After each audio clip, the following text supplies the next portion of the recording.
ايه بقى الفرق؟ ما تقوليش مين احسن واحد. لا فكك، مش كده مش احسن، مش احنا رياضيين ما بنقولش احنا الكلام. لا اللعيب الجامد مش معنى ان هو جامد فيلعب في اهلي وزمالك. انا ماشي. لا احمد الاحمر عشان انت بتحاول تحسن موقفك مع بلايند رانكينج. ها طب اسال السؤال. لا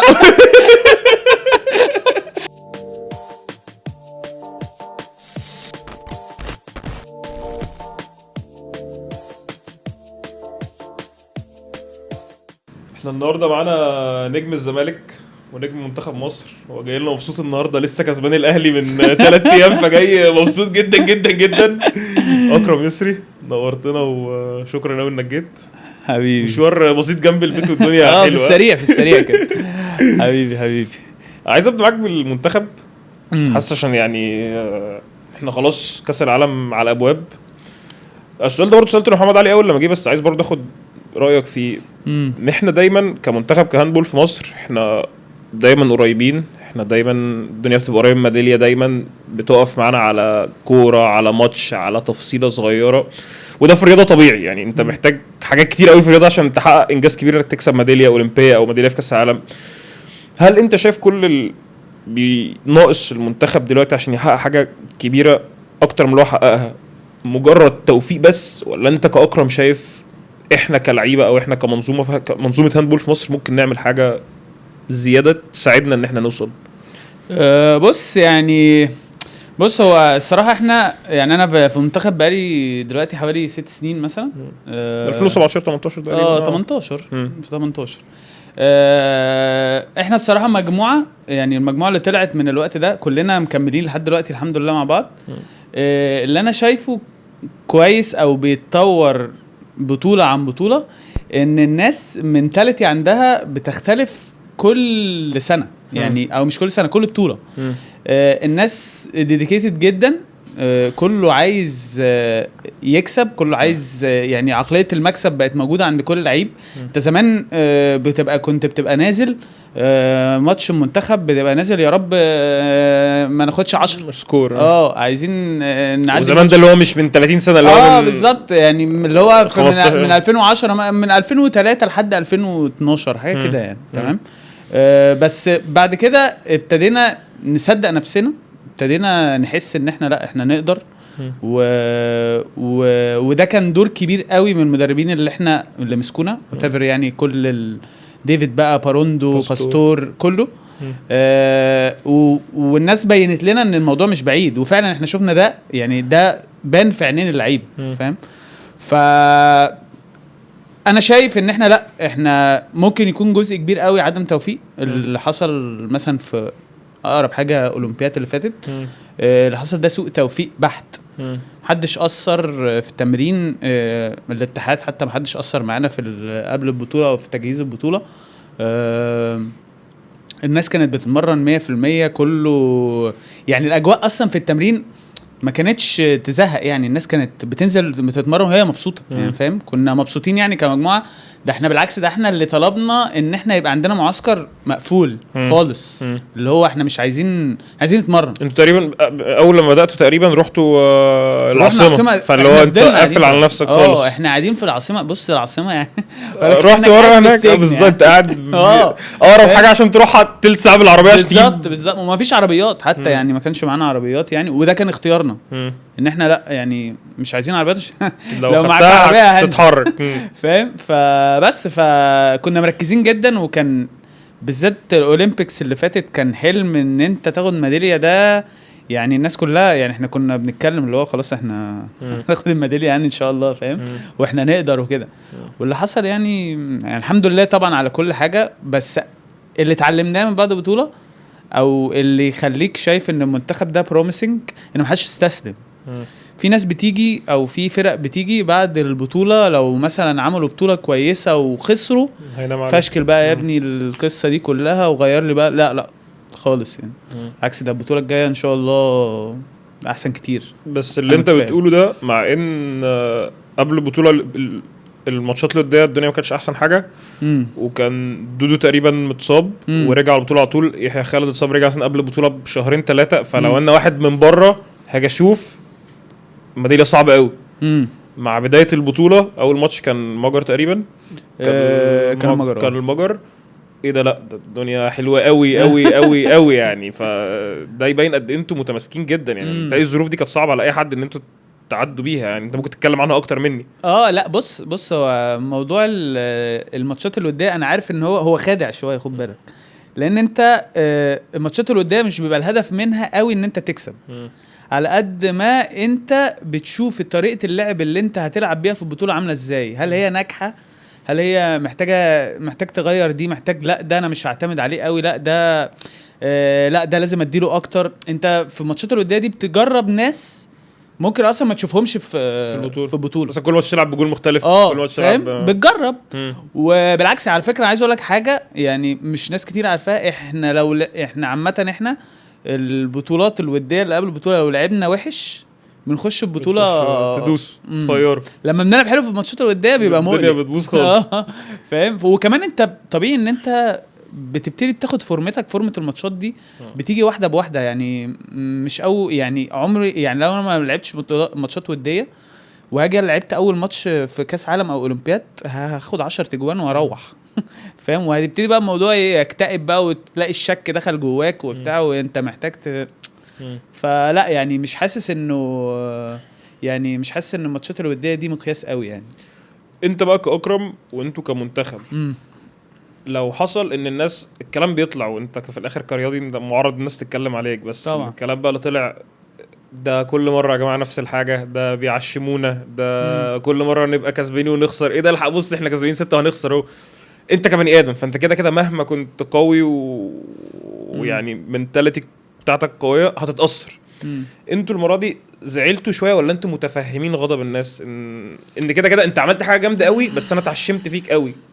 ايوه انا فاهم. بص انا طبعا زعلت وطبعا متفاهم الناس، اصل انت خد بالك اصل ده مش اهلي وزمالك، ده منتخب مصر فاهم. فانت الخساره بتبقى وحشه يعني، الخساره في ناس كتير قوي بتتضايق سواء كان مجلس اداره اتحاد او جمهور او شعب او whatever. بس انت يعني احنا الحمد لله احنا كنا مضايقين جدا بس احنا فضلنا متماسكين. احنا محدش شايف ان هو اثر ب1% مجهود يعني، ما خلاص مفيش حاجه تانية تعمل يعني. احنا لما قعدنا مع بعض على بطوله انت طبيعي ان انت لما بتكسب بيبقى عندك حته تأنيب ضمير كده، طب ما انا كنت عملت دي بدل دي، ما انا رحت دي، لا ده ما حصلش اصلا. انت خارج اعمل ايه اكتر من كده مفيش يعني. وبتقعد تراجع سيناريو الماتشات بعديها، خصوصا ماتش اسبانيا لحد دلوقتي لسه بحلم بيه لو ممكن تقول اللي حصل بالظبط كله بالظبط لحظه بلحظه. لا مفيش حاجه يعني، مفيش حاجه كنت ممكن اعملها فاهم. انت عندك الماتش ده بالذات فاهم، المركز كله اتصاب باك رايت، مهاب في يحيى، اعمل ايه طيب؟ اجيب اشول منين طيب؟ فاهم. فلا الموضوع يعني كان باين قوي ان هو يعني ربنا يعني فاهم. بس بما انك بقى كنت في المنتخب من 2018 3 الاسبان بقى اللي عدوا عليك باستور باروندو ديفيد، ايه بقى الفرق؟ ما تقوليش مين احسن واحد، لا فكك مش كده مش احسن، مش احنا رياضيين ما بنقولش احنا الكلام لا بس ايه الفرق ما بينهم يعني؟ انت تعاملت مع الثلاثه. بص انا بالنسبه لي احسن حد كان يعني التوقيت اللي قلت احسن ماليش دعوه، لا احسن حد كان يجي في التوقيت اللي هو اول 2018 دي. انت خلاص ابتديت تقول ايه، انا هغير بقى المدرب المصري وهبتدي افولو المدرسه الاسبانيه دي علشان هي دي اللي ماشيه وشبهنا واحسن حاجه في ماشيه دلوقتي في العالم وكده. فاحسن حد كان جه في الوقت ده هو ديفيد يعني. لو في الثلاثه لو احنا بنقارن انا بقول لك ان احسن واحد جه في الوقت ده هو ديفيد. كان لازم ديفيد الفتره دي هو اللي يجي فتره البنى، لان هو جه على فرقه مش فرقه يعني، جه على ناس بيعلمها ازاي تتحرك فاهم يعني. انا لو كان بقى باروندو جه في الوقت ده لا ما كانش هيبقى مفيد. ليه بقى؟ لان ديفيد كان بيعلم الناس ايه هو الهاندبول، ازاي تتحرك، ازاي يعني بيعلمك تاكتكس في الدفاع وفي الهجوم انت اصلا ما كنتش شايفها.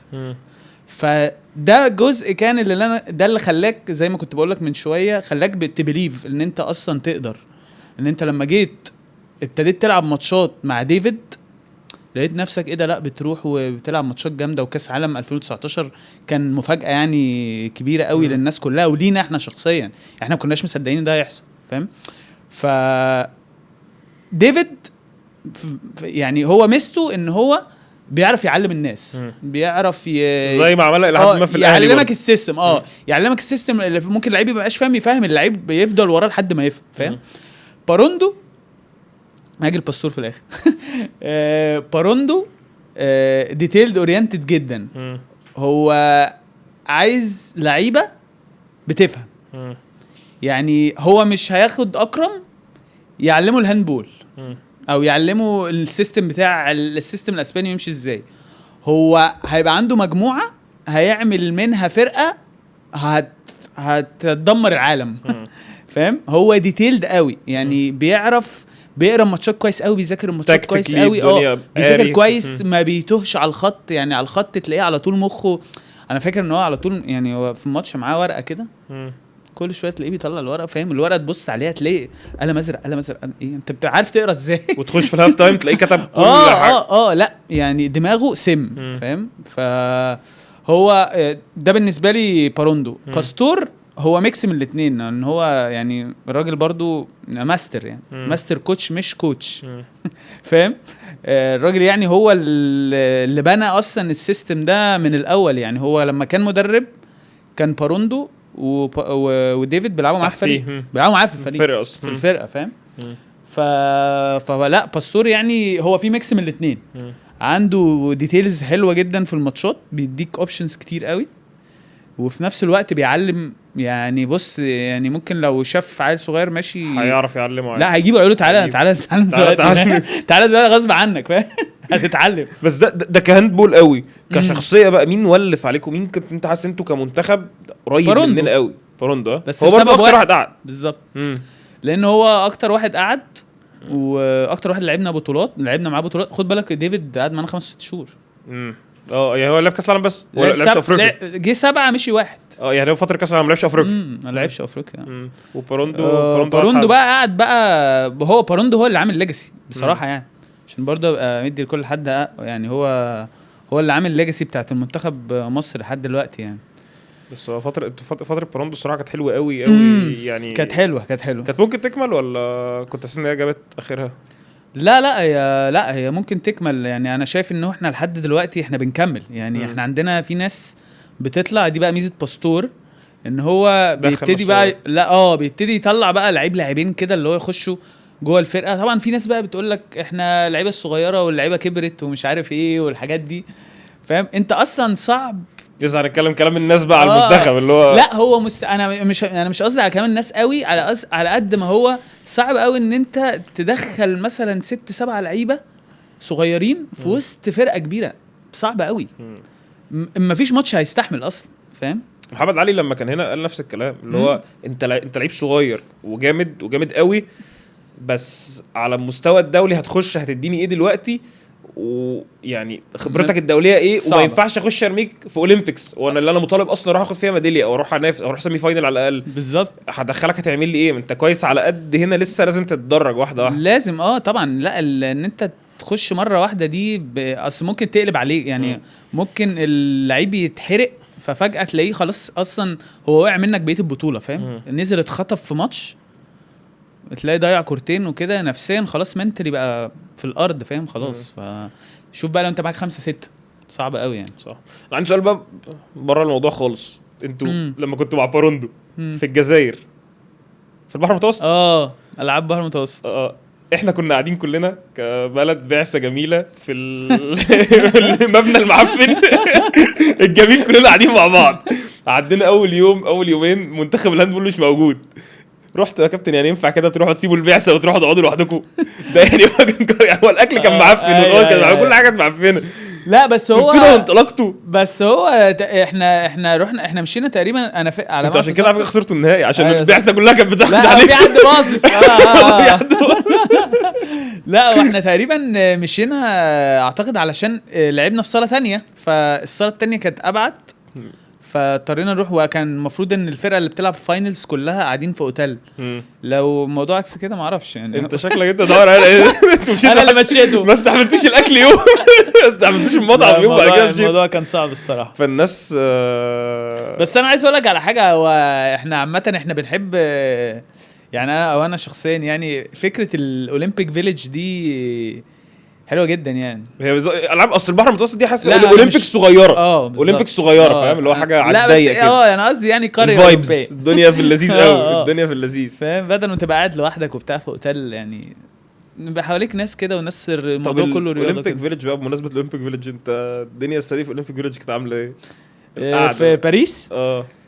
والله بص، انا خد بالك انا اول مره اطلع اولمبياد. انت طوكيو مش موجود. هو طوكيو ما كنتش موجود. انا بالنسبه لي فكره ان انت قاعد تقريبا وسط 1200 رياضي حاجه كده، احسن 1200 رياضي في العالم. يعني الموضوع اصلا كجمله هي اللي هو انت بتخش اصلا اللي هو ايه ده، فاهم؟ تخش تشوف مثلا مبنى هولندا مثلا.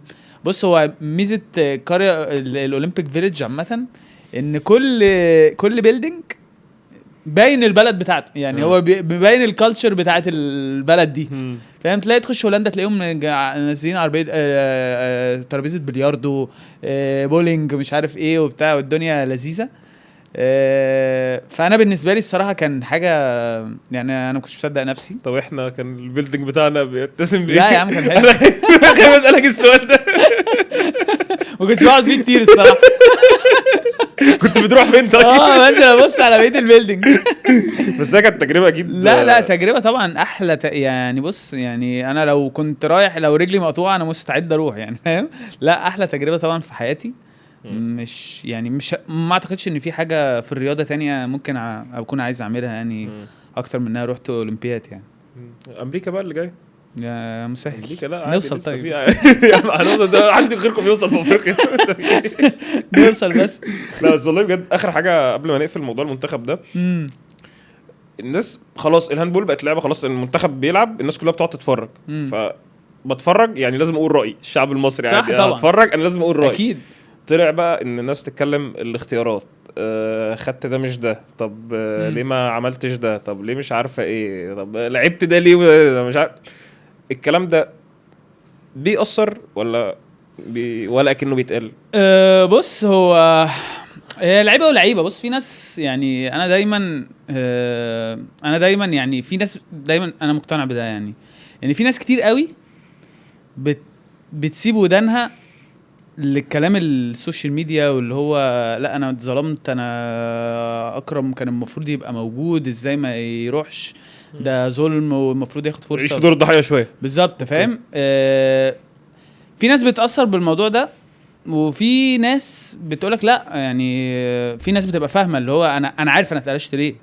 يعني انا مش ضحيه، لا انا عارف انا اتقلشت متفاهم على الاقل. حتى لو انا مثلا مش مقتنع بس المدرب ده في فكره في دماغه عشان كده انا مشيت، بالظبط. انا ممكن ما ابقاش مقتنع بيها بس في الاخر هو قلشني بناء على فكره عنده. وكمان اخد بالك احنا يعني اللي انا شفته ان معظم الناس اللي بتتقلش يعني في المنتخب او في الهاندبول بالذات في منتخب مصر، كل واحد بيتقلش بيعرف هو اتقلش ليه. مفيش حد بيتقلش علشان بقول لك ايه انت مش جاي بكره. ليه هو كده؟ مزاج عشان كده. بتلعب مثلا في الاهلي او في مفيش الحته دي. مفيش الموضوع ده خالص يعني. وبالعكس على فكره يعني الناس اللي بتتقلش مفيش حد بيتقلش وما يجيش تاني، فاهم؟ انت بتاخد فرصه واثنين وثلاثه واربعه، بس انت الفكره ان الفرصه عشان تجيلك صعبه قوي كمان، صعبه جدا. وبتحتاج مش هقول لك مجهود في التمرين، لا محتاج ان انت منتلي تبقى جاهز ونفسيا تبقى جاهز لحاجه زي كده. ان انت ممكن فجاه مثلا تلاقي نفسك في الملعب بس وتلعب 5 دقايق، ال5 دقايق دول ممكن يودوك في حته تانية خالص او ممكن ما يجيبوكش تاني، فاهم؟ فعشان كده ان انت تبقى اصلا جاهز ان انت تاخد الفرصه دي مش حاجه سهله خالص. مش حاجه سهله خالص، مش تمرين بس. مش عشان انت بتتمرن كويس او بتلعب ماتشات وديه كويس او انت لازم تبقى جاهز بالظبط. وصدقني الفرصه لما بتيجي لو انت ما عرفتش تمسك فيها صعب، وحشه جدا. فلو انت ولما بتروح بتتضايق اكتر، فاهم؟ فانت شايف الناس اللي بتسلم ودنها دي، انت اصلا انت شايف ان انت اصلا ذهنك لازم يبقى حاضر. بص انا عندي حاجة. انا عندي حاجه عامه، انت مخك ده لو انت ما عرفتش تسيطر عليه في حد هيسيطر عليه. يا اما انت هتعرف تكنترول تفكيرك وتفكيرك ده هيوديك في حته كويسه. لو انت ما عرفتش ده وسبت نفسك للناس يعني سبت نفسك لاكرم اللي بيكتب وبيقول خلاص اكرم سيطر عليك. بس حلو قوي قوي قوي ان انت بتقول الكلام ده، بالذات ان انت واحد اصلا حصل معاك في حوار مثلا ماتشات الاهلي والزمالك والحاجات دي لقطات كتير. مش لقطات اللي هو لقطات ملعب عادي، شدات ملعب فالجمهور يطلع يكتب عليك، ان انت بقى تبقى قاعد هنا وتتكلم ان انا عادي الحاجات دي انا عارف مكانها بالظبط، انا بعرف اسيطر على دماغي، انا الحاجات دي ما بتاثرش فيا. فانت نضج ابن لذينه يعني ان انا اصل بص خد بالك هو بارت منه نضج بس هو نضج جه عن تجربه. انا يعني وقعت في الاول كنت الكلام بيأثر عليك. انا طبعا وقعت. ما انا وانا صغير، ما هو ده بقى مشكله الجيل دلوقتي.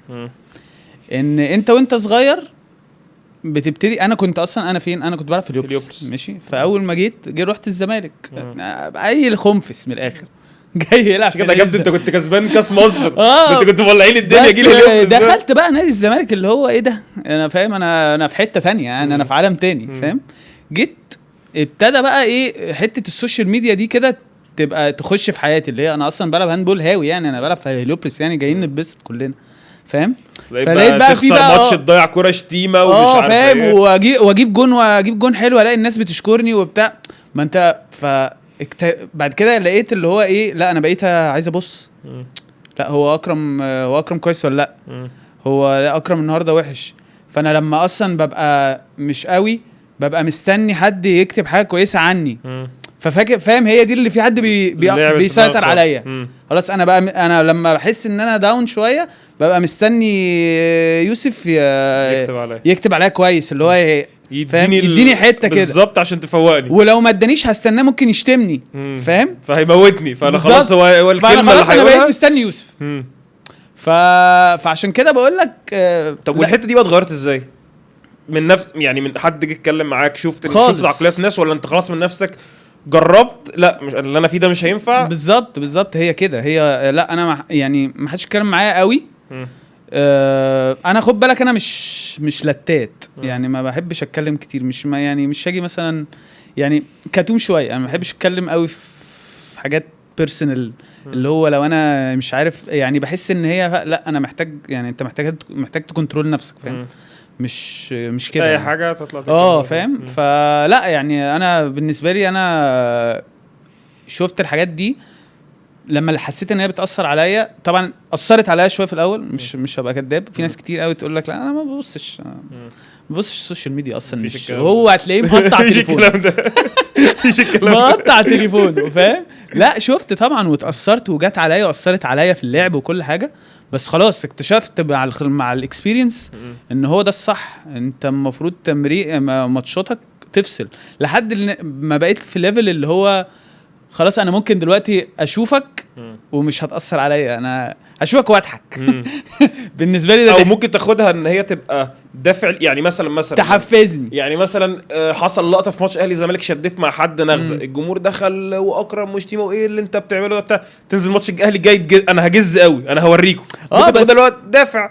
بالظبط. بس انا فاهم قصدك، بس هو الجز برضو في يعني الجاز جوه الملعب فاهم. مش اللي هو بقى انا لا اللي هو مش هوريكم اللي هو بالظبط. في ناس الصراحه، في ناس يعني مش في الهاندبول بس، في ناس في الرياضات كلها بتعملها اللي هو انا هجز فهطلع ابص للجمهور او هعمل كده عشان خد بالك انا كل الحاجات دي كنت بعملها.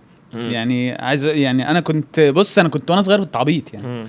يعني اللي هو مثلا بتكلم مثلا من 6 سنين مثلا 5-6 سنين كنت عبيط بقى اللي هو بطلع وايه فاهم. انت سؤال والله بجد، انت اللقطه لما قلت اللي هو بتاعت منافسي الترجي دي لما طلعت انت كان يعني كنت قصدك ترازي في حد ولا انت كان عادي؟ لا انا مش فاكر يعني لا انا الكونتكست اصلا. انا اقول لك عشان الموضوع ده برضو كان مش بقول لك مش فاكر الكونتكست اللي اتقال فيه شويه.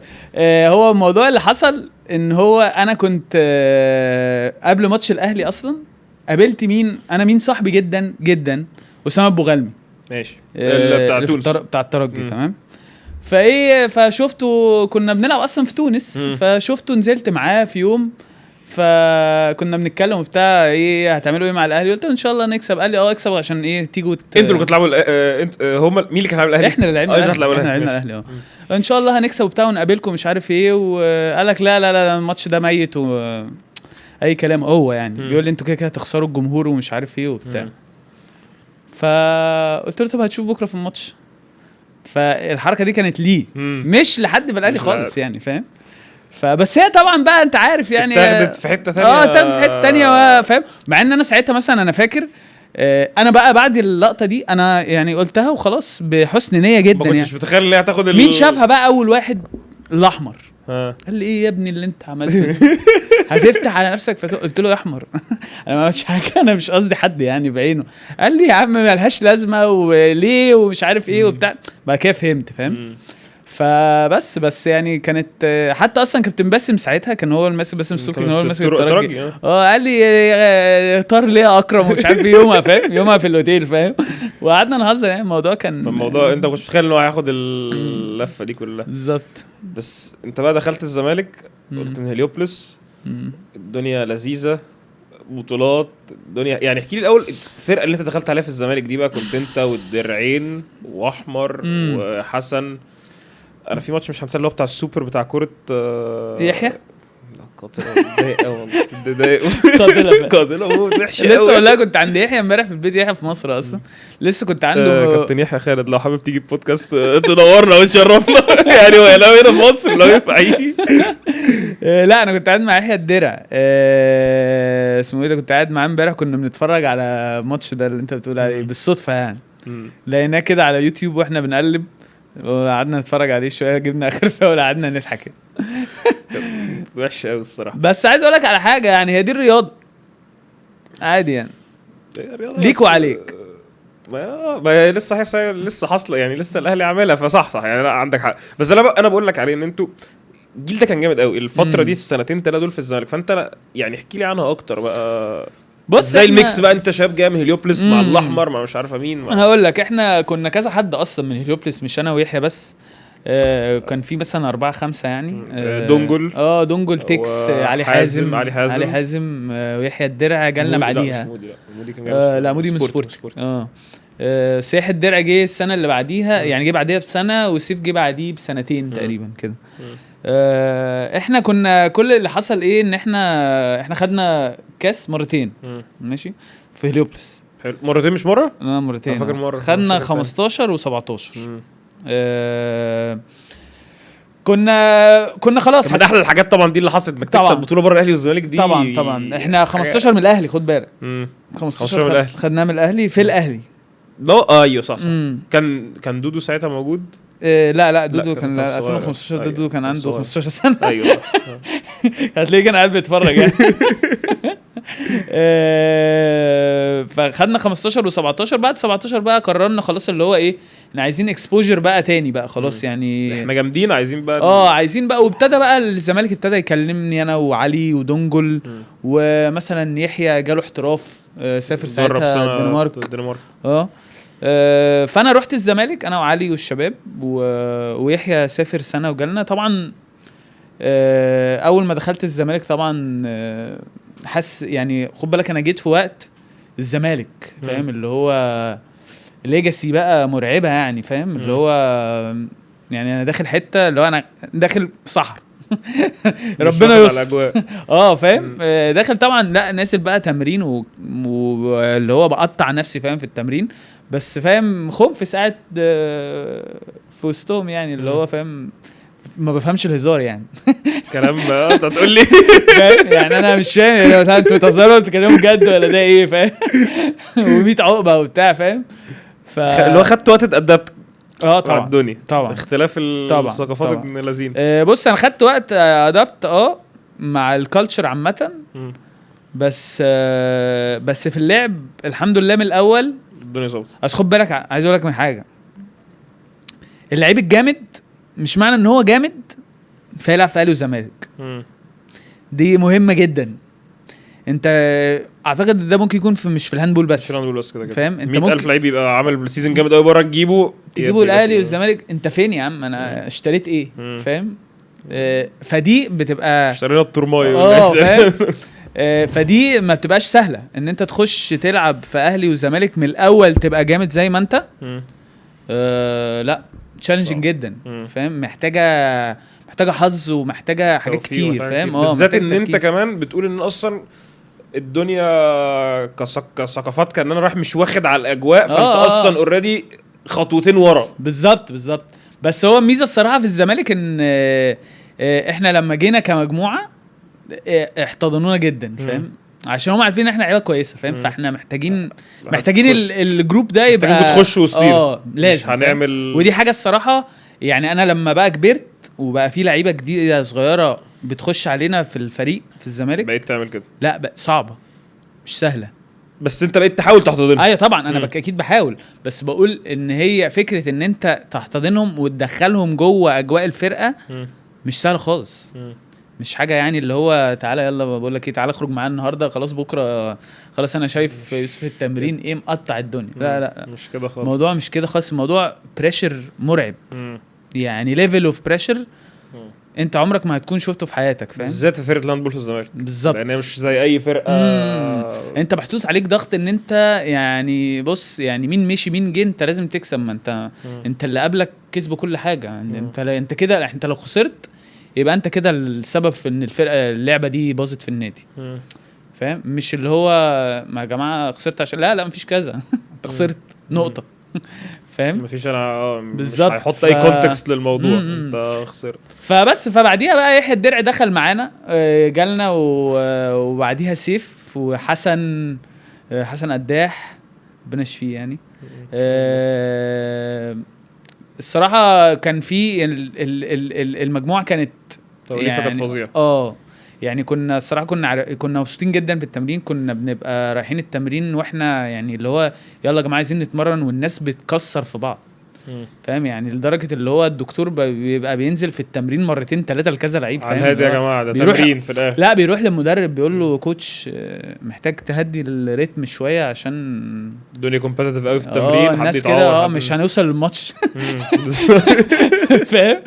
بس فلا يعني الصراحه كانت فتره طبعا من احسن فترات يعني اللي لعبت فيها في الزمالك. كانت كويسه يعني. الدنيا بقى وقعت سيك بعد وده طبيعي يعني في الرياضه لما اتنين بعد ما يحيى مشي. انا عارف بص انا بسمع لا بس اصل هو مش يحيى بس يعني اصل انا اقول لك انا عندي تعليق على دي يعني هرد عليك فيها. بس عندي تعليق مهم جدا على الجمله دي عشان في ناس كتير قوي فاهمه الموضوع غلط يعني او مش غلط مش شايفه البيك بيكتشر. ماشي. طب اسال السؤال. لا اصل لا كمل قول انت يعني عادي. بص هو كل الناس بتقول ان فرقه الهاندبول من الاخر بعد ما يحيى الدرع مشي فرقه بقت على الارض. ما بقاش في فرقه الزمالك. الفرقه فقدت الهويه. تمام. بص انا يحيى الدرع انا مش عايز اقول لك انا ما اعرفش انت انا كده يعني بشوف يعني بص احنا اصحاب من واحنا عندنا بجد 5 سنين فاهم. انا اول مره في حياتي العب ضد يحيى كان في سوبر جلوب في حياتي فاهم.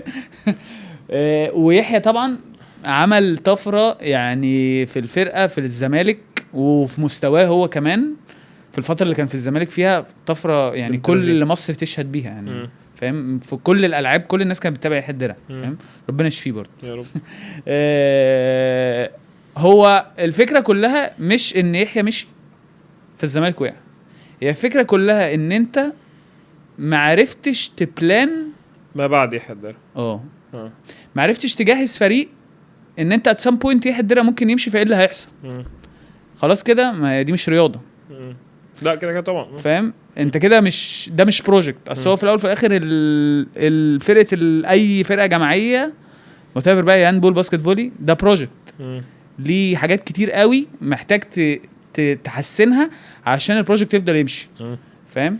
فما ينفعش يبقى انت بعد يحيى الدرع الفرقه دي اتباعت فاهم. فاللي هو فجاه غير مدرب هوب غير مدرب هوب غير مدرب كده ما بتمشيش كده والفريق بقى في الايه في الخلاط في النص فاهم. كل شويه حد يجي يمشي خد بالك ممكن يبقى مثلا اكرم جه في وسط الخلاط ده هو اكرم لعيب كويس بس هو الانفايرمنت مش مساعدان ان هو يخش فاكرم جه ومشي ومحدش حس بيه اصلا وممكن كان هو كويس يفيد بس انت عشان ما هيقتلوش الجو الاوضاع بالظبط. فالموضوع كان صعب. فعشان كده بقول لك احنا فرقه كان عادي. احنا عندنا في فرقه ناس كتير جدا، وفرقه الهاندبول او فرقه الهاندبول عمرها ما تقف على واحد. درع جامد جدا ومحدش يختلف عليه، بس ده مش معناه ان هو لو خرج اخسر 5 بطولات او 4 بطولات مش يحسب. ولو وقعت سنه المفروض هبدا في انا حاسس ان في بروجرس خلاص. بس وقعت سنه الدنيا خلاص. ما بالظبط. ما هو انت خلاص بعد كده انا فهمت فهبدا ابلان او انا يعني فالمفروض السنه الجايه احس بتطور. دي حقيقه. واللي ده اللي ما حصلش قوي يعني مع ان السنه دي بشكل جزئي اللي هو يعني في حاجات اتحسنت فاهم. مش هقول لك ان انت رجعت زي الاول بس بقيت اللي هو يعني في طفرات قريب فاهم اللي هو هوب اخر في فاينل بتوصل فاينل، كل بطوله بتوصل فاينل خسرت خسرت حتى تقوم مطلع الاهلي بس تقع في الترجي، تطلع الترجي تقع في الاهلي بالظبط فاهم. في حته كده اللي هو ما دي فاهم يعني الفرقه ما فيش خبرات قوي فاهم، والناس والناس مش جاهزه قوي يعني. بس السنه دي بقى انت شايف ان السنه دي مثلا كريم هنداوي رجع واحد مع المدرب الجديد. ماتش السوبر كان كويس قوي. كان سوبر او نهائي افريقيا اللي خلص بتاع فيصل ده كان السوبر ولا كان نهائي افريقيا؟ كان افريقيا نهائي افريقيا. انتوا كنتوا ماشيين كويس طول الماتش. كسبتوا الاهلي في الدوري. فانت حاسس السنه دي الدنيا مع المدرب الجديد بدات تقوم شويه واحده بوادر؟ والله يعني انا حاسس يعني الموضوع السنه دي بروميسنج جدا يعني. شايف بص هو برضو احنا فرقه عندنا اللعيبه الاعمار الصغيره شويه فاحنا لسه يعني الموضوع لسه بنبني فريق جديد فاهم. بس بالنسبه لسن الفرقه او الافريج بتاع الاعمار في الفريق دلوقتي انت عامل بروجرس حلو جدا. يعني انت بتمشي كل ماتش تخسر في اخر ثانيه، في ماتش كسبته. فلا يعني لو سؤالك ان انت شايف ان انت ممكن تاخد بطوله بطولتين 3 تاخد بطولات طبعا تنافس على الاقل على كل حاجه. انت موجود جامد كويس. اكيد. هو بص هو الطبيعي ان انت هتنافس يعني. مفيش يعني صعب قوي ان انت تبقى نازل سايب الماتش من الاول او سايب البطوله دي مش بتاعتي وكده. لا صعب قوي. بس لا في منافسه يعني. وممكن يبقى السنه دي اكتر من السنه اللي فاتت يعني. هي بتزيد لان بس البيس بطيء شويه. انا مثلا السنه اللي فاتت جيت اتفرجت على ماتش تاني اللي انتوا كسبتوا فيه الاهلي في البلاي اوف اللي كان في حسن مصطفى. جيت اتفرجت التاني كنتوا خسرانين في الاول ورجعتوا كامباك وكسبتوا في التاني والدنيا كانت لذيذه قوي حلوه. فالناس كانت اكسبكت ان الماتش الثالث ماتش كومبيتيتيف قوي. وكان كومبيتيتيف الاول. الشوط الاول كان لذيذ لحد ما الشوط الثاني الدنيا فصلت خلاص. فده يمكن بقى هي الحته اللي انت بتتكلم فيها اللي هو الكونسيستنسي مش احسن حاجه لسه مش موجوده. لو انت ممكن انت كلاعب صغير تديني تديني ماتش ابن لذينه بس في لقطه تطرد، في لقطه تضيع لي كوره، في لقطه تتسرع. دي حقيقه الدنيا ما تجيش. ما هي دي خبرات. كل دي خبرات. وخد بالك الخبرات دي اللعيبه بتكتسبها يعني. انا مثلا وانا قد الجيل اللي موجود دلوقتي اللي هم مثلا 2002 2004 اللي هو انا عندي 22 سنه. لا انا ما كنتش باخد الفرصه دي. انا كنت بنزل فاهم يعني اللي هو انا محتاج اخش بالكره جوه الجول فاهم. فدي دي خبره هو هيكتسبها ان هو من هو عنده 21 22 سنه. انت مرمي في نهائيات تقطيع يعني. واغلب براحتك لان مفيش غيرك. فاهم يعني اغلط. احنا بنثق فيك. احنا واثقين فيك. حاول تمينيمايز الغلطات شويه بس احنا كده يعني احنا في ظهرك. وفعلا احنا بنسبورت اللعيبه واحد الصغيرين كلهم يعني. بص يعني عايز اقول لك ان الاحمر وهنداوي عاملين مجهود. انا بقول لهم يا جماعه يعني نفسي اعمل زيكم بس صعب عليا مش قادر قوي يعني. بس يعني برافو عليكم فاهم. لا بس الصراحه بانت الفولي ان هو حتى بعد ما عمل غلطه في ماتش السوبر ان هو رجع ولعب كويس قوي الماتش اللي فات ده. لو كان واحد تاني او انتوا يا عم انت ضيعتنا انت كذا لو كانت تهد ما كانش. لا في طبعا كنتش هتلاقيه يعني. في ناس طبعا ممكن تاخد رياكشن كده يعني اللي هو انت يفوروا الولد خالص يعني. بس اللي حصل عكس كده تماما فاهم. اللي حصل بجد يعني هو الولد خلصنا الماتش وكل الناس كانت سبورتيف جدا يعني. اصل هي خد بالك هي مش كوره. لو يعني الرياضي لا هي مش كوره اللي بتخسر الماتش. لا كده بس الناس بتبروز اللقطه طبعاً. الاخيره. اكيد اللقطه أكيد. زي مثلا في ماتش الدنمارك اكيد. بس البرواز ده انا كمسؤول او انا كفريق عمري ما اخد اكشن عليه. صح. بس يعني هاخده كده واحطه جنبي. هو برواز هعلقه هنا بس انا مش الكلام ده حلو وانا وانت مقتنعين بيه وكل ده. بس في مصر ممكن ما يبقاش بيحصل. في ناس بتاخد بالبرواز يعني الموضوع بس مش بيبقى متوقف على الجمهور. بس بيبقى في معلش. بس هو البرواز ده الناس اللي بتاخد بيه ده بيبقى تراكمي معلش. يعني اكرم عمل غلطه و2 و3 وجيت بروز في ماتش. لا خلاص انت شايلني قبلها. لو انت اتبروزت في نهائي افريقيا خسرنا اخر بطوله. لا معلش بقى لازم هيتاخد كبش فدا فاهم. طب هي حظوظ خد بالك. ربنا يسترنا من علينا البرواز دي وحشه لو بروز واحده. بس انت اتكلمت على هيليوبلس. انت سند يحيى سيف ناس كتير قوي مش عايز انسى حد يعني. كلهم جربوا وكلهم طلعوا واحده احتراف. انت ما جربتش خالص ليه؟ يعني ليه ما جربتش حتى مره اجرب سنه اطلع؟ ليه ما جربتش اعملها؟ سؤال حلو الصراحه. بص هو مش عايز اقول لك ان انا مش عايز يعني صعب قوي حد يبقى بيوصل للليفل ده بالذات في الهاندبول يعني. وصعب قوي ان انت تبقى توصل ليفل اللي هو كاس عالم واولمبياد وافريقيا وكل الكلام ده وتبقى مش عايز تحترف يعني. بس يعني انا يعني في اختياراتي مش حريص جدا يعني. انا جالي فرص احتراف فاهم. بس ما جاليش الحاجه اللي هو لا يلا اكرم انت لازم تطلع دلوقتي فاهم. في حد غيري هيقول لك اخد واحده اطلع وبعد كده العب سنه. مثلا محمد علي قال لك انا هجرب. لا محمد علي ده مقطع بطاقته. مفيش يعني محمد علي هنهزر يطلع باي حاجه ده يطلع باي حته ان شاء الله يطلع الصومال. يطلع باي حته. انت عكسه انت. انا لا مش عكسه يعني. انا اطلع بس اطلع على حاجه تستاهل. يعني لو حاجه مش هتستاهل مش هطلع. وانا جالي حاجات وقعدت افكر كتير فعلا بس ما توفقتش. ممكن اقول كده ممكن اقولها كده. مش هقول لك رفضت بس ممكن اقول لك ما توفقتش في الاختيار. ولسه عندك ان ممكن تيجي ولا حاسس ان اكيد مش عايز اكبرك يعني يا كابتن بس الواحد بعد ال30 بيفكر بيفكر اهم المستقبلي بقى. مستعد هنا يا كابتن في مصر. لا يعني لو جات لي فرصه اكيد كويسه هطلع يعني. بس هو الفكره كمان في الموضوع ده بجد بعيدا عن الهزار يعني ان انت دلوقتي زمان كانت الفلوس مش زي الكوره بس كلاعيبه فولي هاندبول باسكت قشطه فلوس كويسه لذيذه اللي هو تعيشك في مستوى كويس محترم. مش كوره بس لذيذ كويس فتقعد عادي ما عنديش مشكله. لو الدنيا هنا مرتاحه وطيبه اقعد عادي. بس مع فرق الدولار دلوقتي ان الدنيا عليت قوي الفرق في الدولار فانا عادي. لا ده انا ممكن بره تبقى كمان الدنيا كويسه يعني تبقى ربحانه كمستوى رياضي وكفلوس. ف ما هي كتير بتطلع. ما هي طبعا هو الجزء الفاينانشال ده اكيد يعني حاجه اسبكت يعني طبيعي ان انا اعمل حسابه. ما احنا برضه يعني مش يعني عايزين نعيش فاهم. فهي زي ما بقول لك هي مش فلوس بس ولا هي لعب بس. هي باكج فاهم. يعني عشان كده بقول لك هي انا ممكن يجي لي فلوس مثلا قليله قوي واروح واعمل حاجه كويسه قوي بس وبعدين هفضل بقى هناك ولا هرجع؟ ده دي السؤال فاهم. هيبقى اختيار صعب.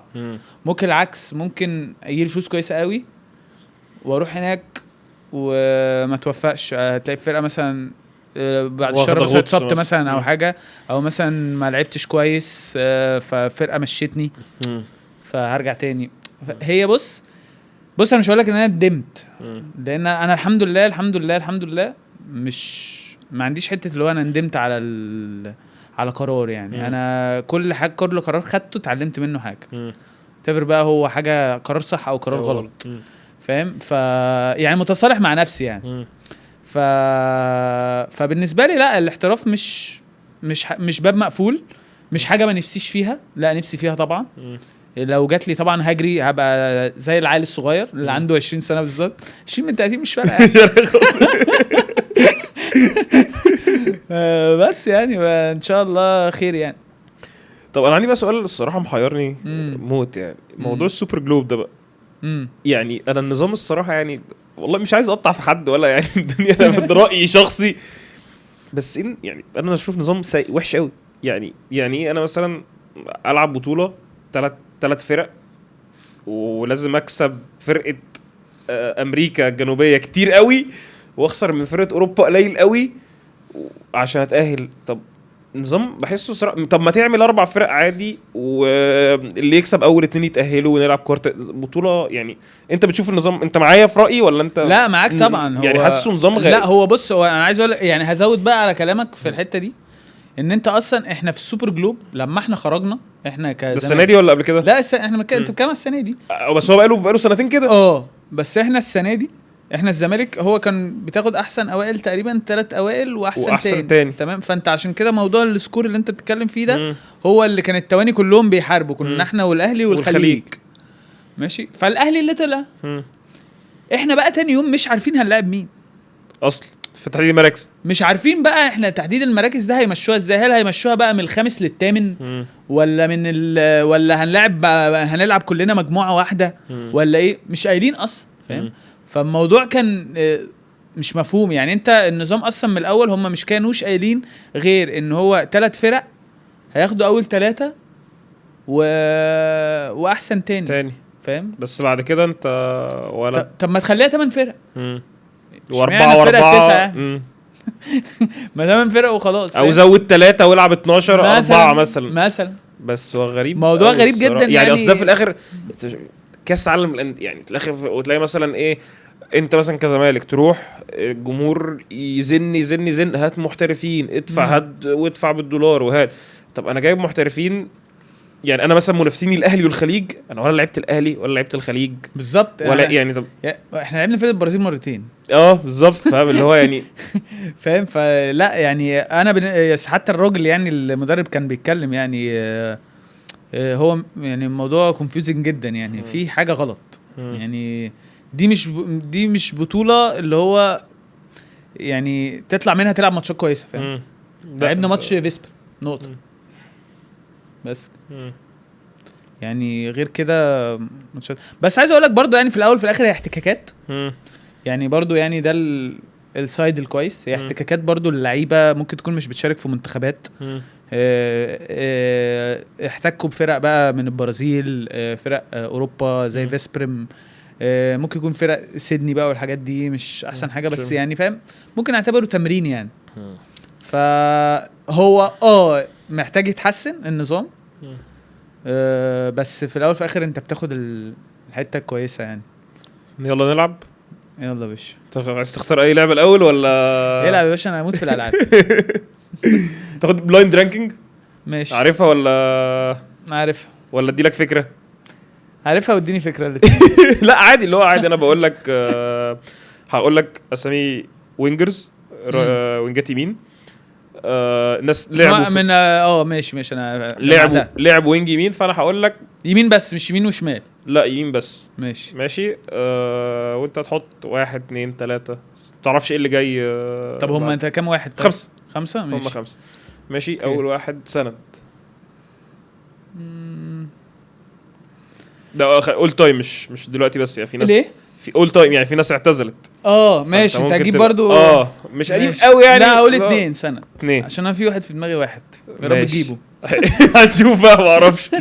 شريف مؤمن واحد ده يعني انا ما بفرجش عليه الصراحه، بس انت ممكن تتكلم عليه. ده واحد طبعا ليجند يعني. محمود فايز. احنا قلنا 1 و2. فايز ماشي. ممكن 3.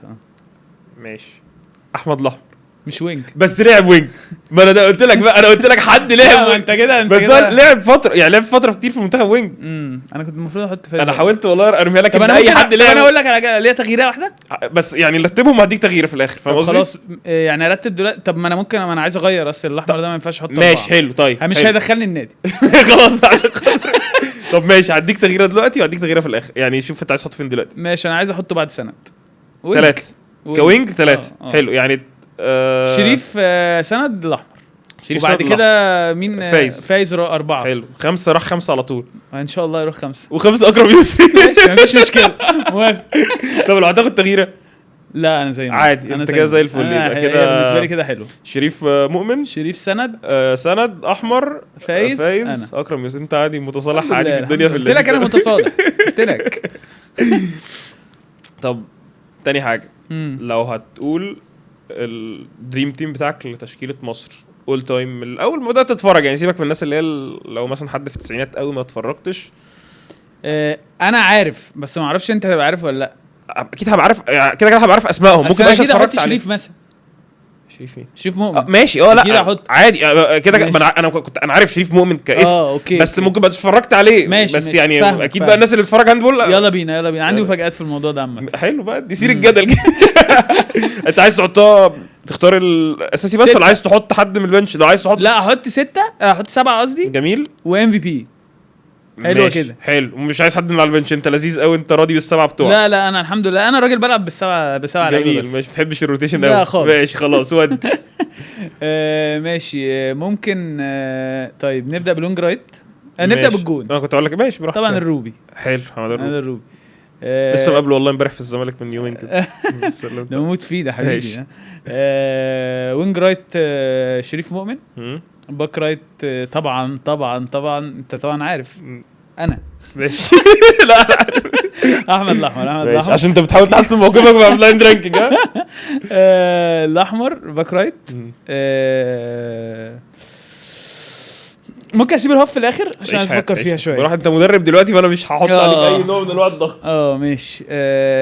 في الباك ليفت حسين زكي. تمام. جميل. في الوينج ليفت بص بقى دي كريم شكري. انت عارف والله العظيم كنت هحطه لك في البلايند رانكينج لولا ان انا قلت مش هتبقى. لا ما انت لو حطيتها ليفت دي هتبقى صعبه. انا بالظبط كنت هقول لك يعني كنت هتقعد بقى تقول له طب ده رايت وده وينج ده ليفت فكنت الدنيا قلت خلاص مشيها رايت بس والله العظيم كنت يعني كنت لسه شايله قبل ما تيجي بساعه مثلا. قلت اعملها ايه؟ صعبه.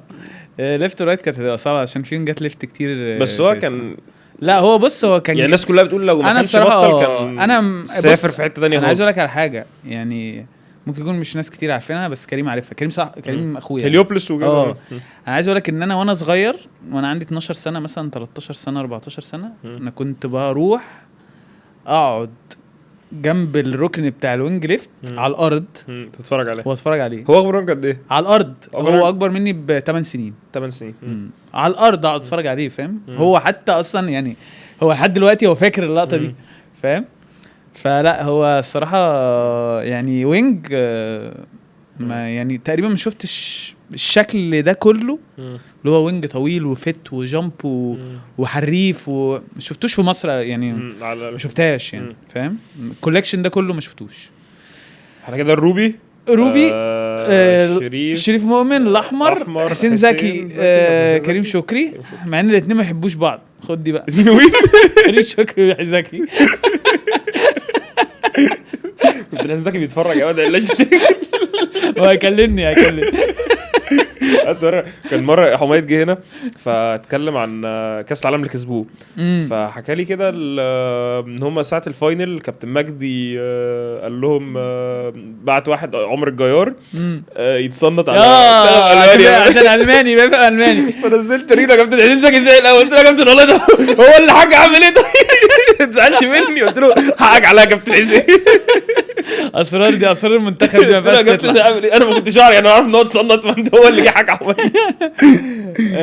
ماشي. وحط لاين بلاير احط جوهر نبيل. ماشي.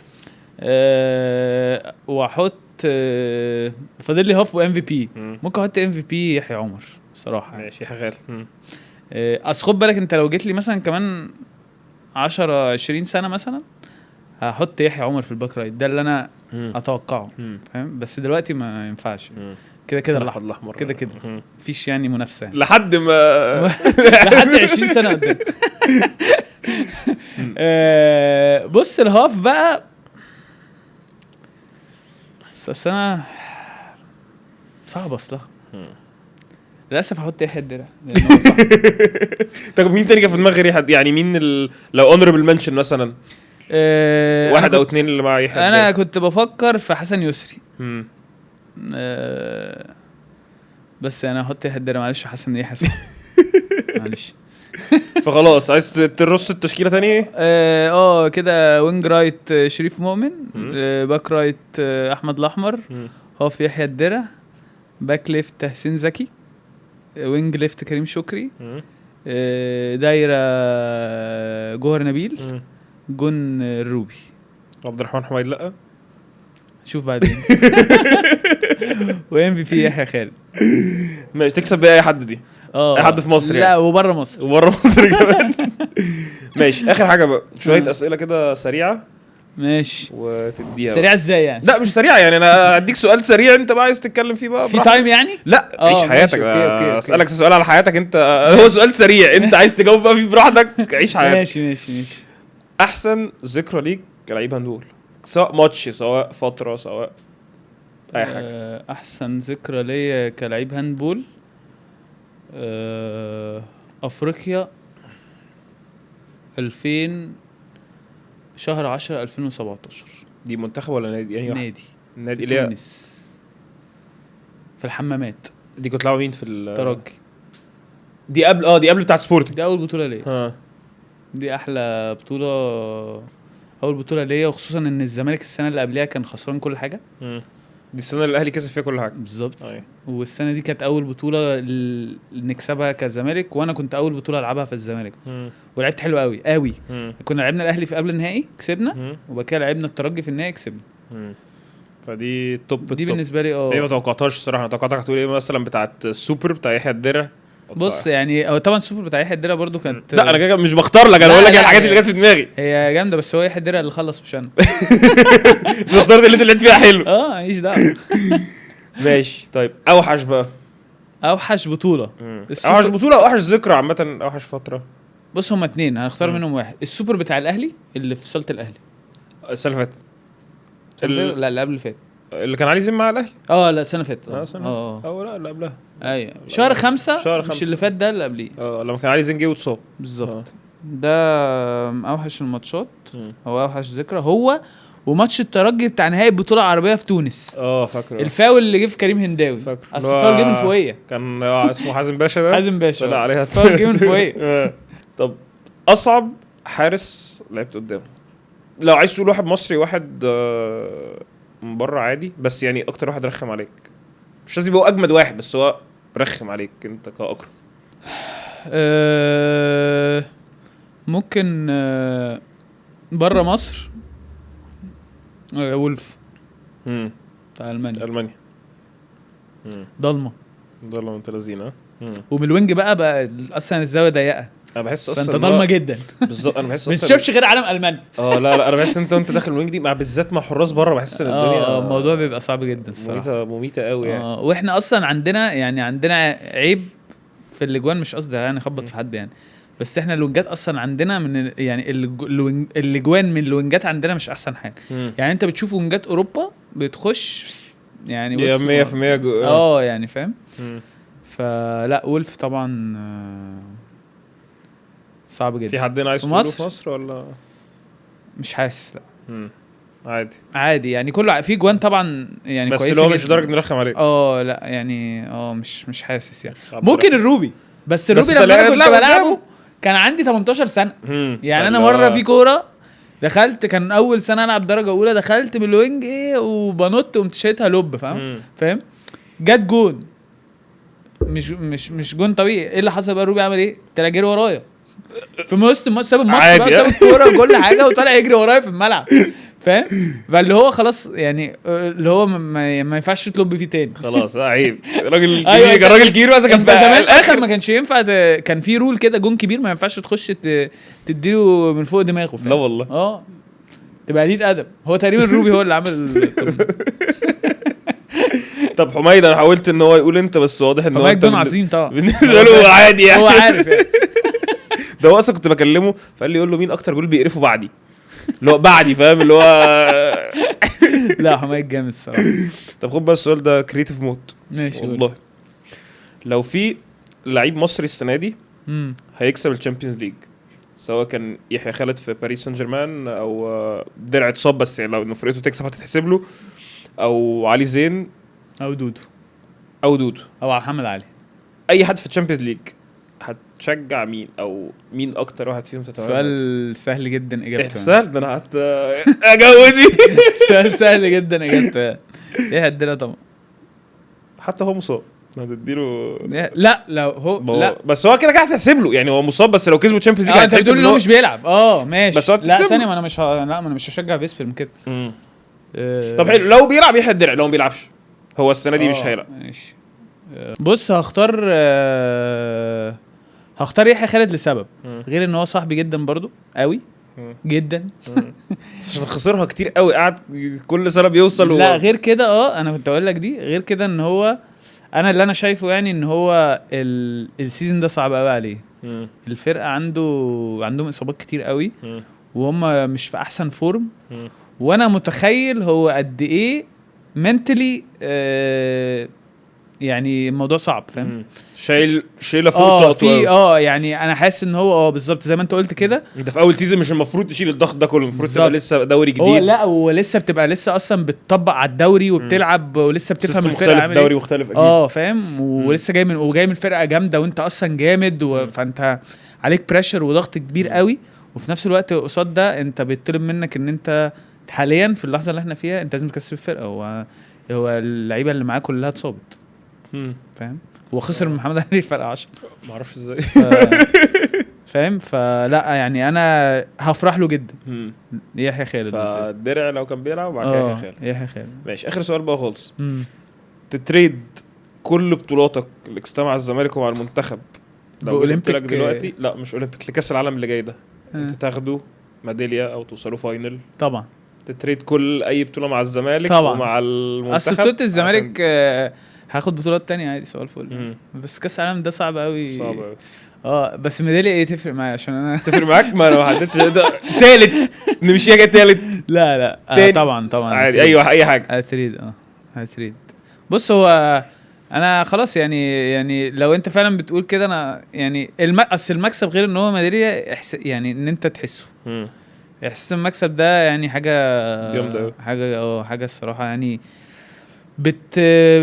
بتبين لك يعني انت لما بتكسب كده بطوله بتشوف شريط قدامك كده اللي هو انا تعبت قد ايه فاهم. اللي هو انا طلع عيني عشان اوصل هنا واكسب. واللي هو 3 بطولات قبل كده ولا 4 بطولات قبل كده الدوسه دي ومش عايز فلما تيجي اكيد هتبقى طب وهي بقى يعني الناس بقى اللي بتسال عامه بدون اي يعني رسميات انت متفائل لكاس العالم اللي جاي؟ حاسس مع بالذات هي حدنا مصاب ارجيبلي احسن 2 3 لعيبه في المنتخب.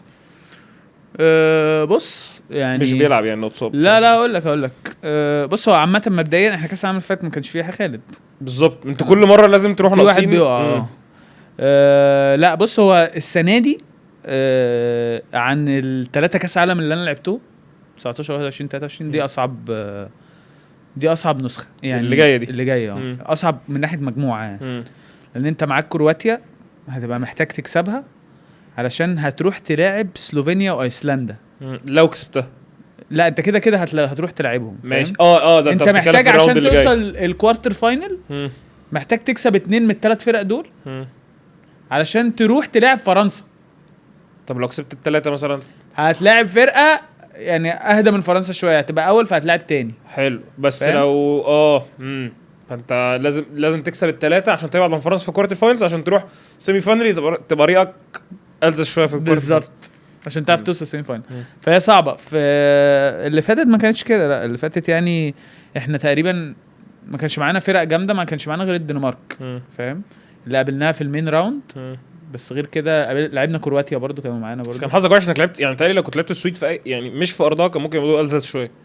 ما هو عشان انا طلعت تاني اللي هو زي خسرت من الدنمارك.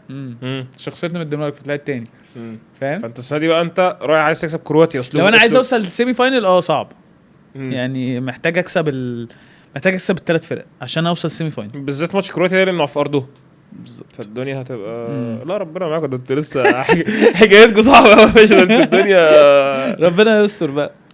بس طب في العادي بقى دي كاميرتك كلمه بقى للجمهور، كلمه لاي حد عايز توجه اي حاجه لاي حد، جمهور مصر، جمهور الزمالك، يحيى الدرع، اي حد من صحابك معاك. لا والله انا بص يعني انا طبعا اتبسطت جدا في الحلقه النهارده. انا اصلا ما بطلعش في السوشيال ميديا او في التلفزيون كتير الصراحه، بس انا قلت يعني نطلع النهارده نلعب شويه مع بعض. شباب لذيذ. بالظبط. لا انا بص انا عامه يعني انا اللي انا بس عايز اقوله يعني ممكن تكون مسج للعيبه الصغيره. محتاج تركز قوي لان الهاندبول دلوقتي في ليفل في مصر، يعني في ليفل كويس جدا بالنسبه للعالم. فمحتاج تحط كل افورت تقدر عليه وتركز جدا عشان تعرف توصل للتوب ليفلز اللي هي منتخبات وبطولات العالم والحاجات دي كلها. علشان فعلا الحاجات دي مش بتيجي كتير. يعني الجيل اللي موجود دلوقتي جيل كويس جدا وناس سبورتيف جدا، وهيساعدوا يعني اللعيبه الصغيره كلها ان هي تتقدم يعني من ناحيه تاكتيكلي كهاندبول وكده، وبرده منتلي. يعني الناس بتتطور جدا الفتره دي وبس، وان شاء الله كل لعيب هاندبول يحقق حلمه يعني. وبس حاجه اخيره، انا شفتك اصلا في مره في انترفيو كده قلت وانت في قناه الزمالك، كنت قلت انك حتى لو جبت محترف ان اللعيب اصلا اللي في مصر اجود من اي محترف هيجي. يعني عشان تجيب محترف جامد قوي يفرق تجيب حد اللي هو في باريس سان جيرمان في برشلونه اللي هو كده، لكن لو جبت اي حد تاني مش فارق. احنا كده في مصر احنا اجمد منه كمنتخب. بتبقى جايب لو جبت حد تجيب حد عشان انت عندك مركز ناقص، في حد مصاب اللي هو بيكمل يعني. بس مش السوق مش تعالى شيل حد يكسب ده مفيش. اروح حد برشلونه بقى هروح بالظبط روح حد هو ده والله اتبسطت قوي يعني مش يعني ده من اكتر البودكاست اللي طلعت حبيبي الدنيا لذيذه قوي ايش ده الناس ضحكت خلينا ننزل ببارت 2 بقى بعد كاس العالم بقى تروح كده ترجع كاس العالم على حسب ارجع اعمل ازاي. ان شاء الله ترجع تبقى الدنيا لذيذ. لا ان شاء الله. اي كلمه ثانيه لاي رساله لاي حد في تايم بودكاست جميل. الدنيا انا حاسس دلوقتي حلوه، يا رب ما تحطش هنا. بس بقول لك انت القهوه شكلها ما خلاص والله شكلها ما جاتش معاك سكه جمدت.